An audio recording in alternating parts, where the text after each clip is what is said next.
Looking for a fast-charging, ultra-responsive stylus for your iPad? Meet the 2X Fast Charge Active Stylus Pen, designed for 2018 to 2025 Apple iPads. Take your creativity and productivity to the next level. Click the link in the video description to shop now on Amazon. Heathrow chaos proves threat picture deteriorating rapidly. Invulnerable, UK.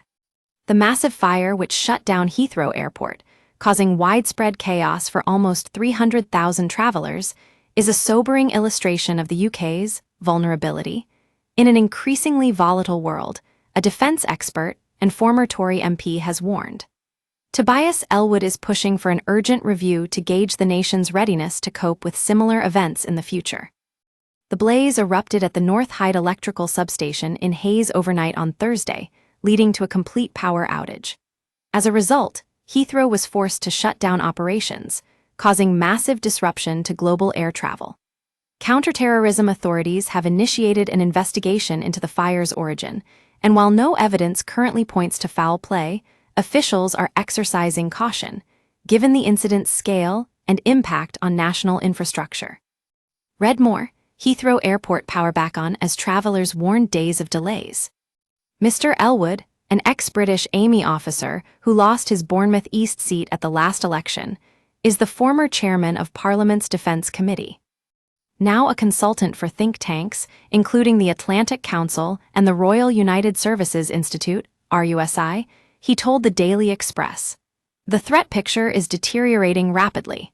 This has exposed just how vulnerable we are.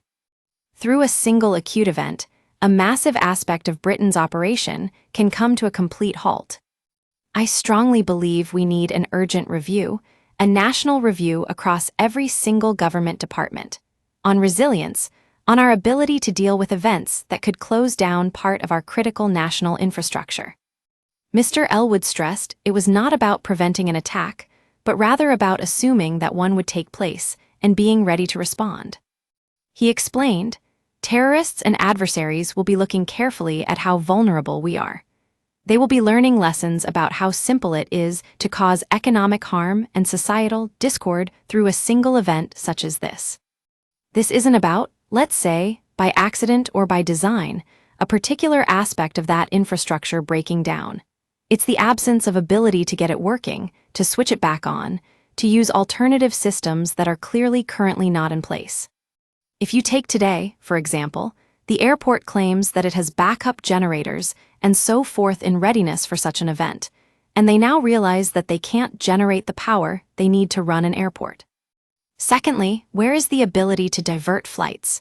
Bournemouth Airport, I know very well, was an emergency landing for Concorde. It was, therefore, imperative that to be able to compensate for rapid changes in circumstances, Mr. Ellwood continued. He said, rather than having to divert flights back, for example, to India halfway through, we should be able to subsume and handle a major shock such as this.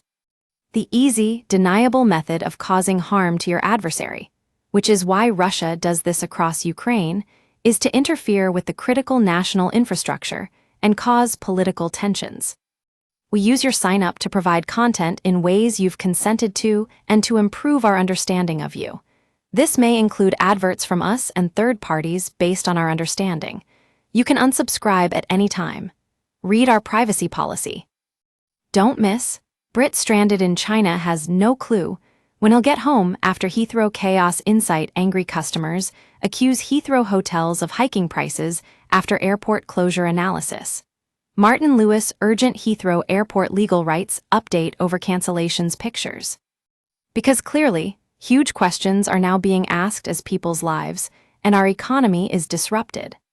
Friday's events would already have cost the nation a percentage of its GDP as a result of business lost, Mr. Ellwood pointed out.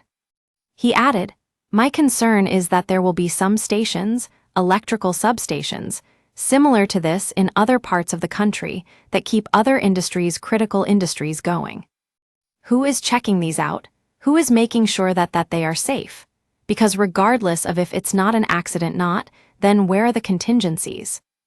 And if it is terrorist-related, where are the security measures being put in place to protect other vulnerable assets that we have dotted around the country?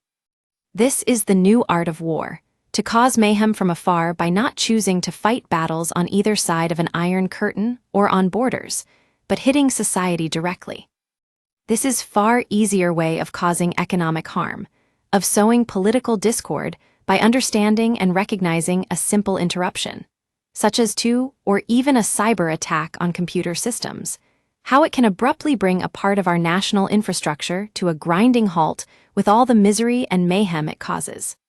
Transport Secretary Heidi Alexander said, "The Counter-Terrorism Command has specific capabilities and capacities that mean that they are used to conducting investigations at pace, and it's really important that we identify the cause of this quickly.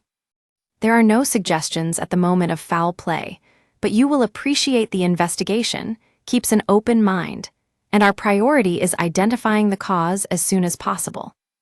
Meanwhile, Heathrow has revealed that its backup systems are not designed to allow the airport to run a full operation.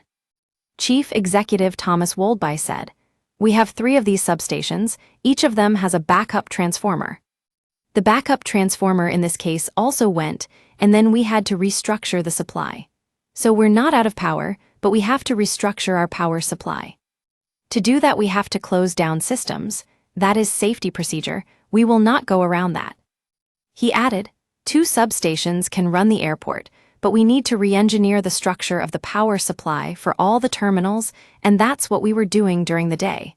And then we have to restart all the systems, and that's what we've done, and we now see operation coming back.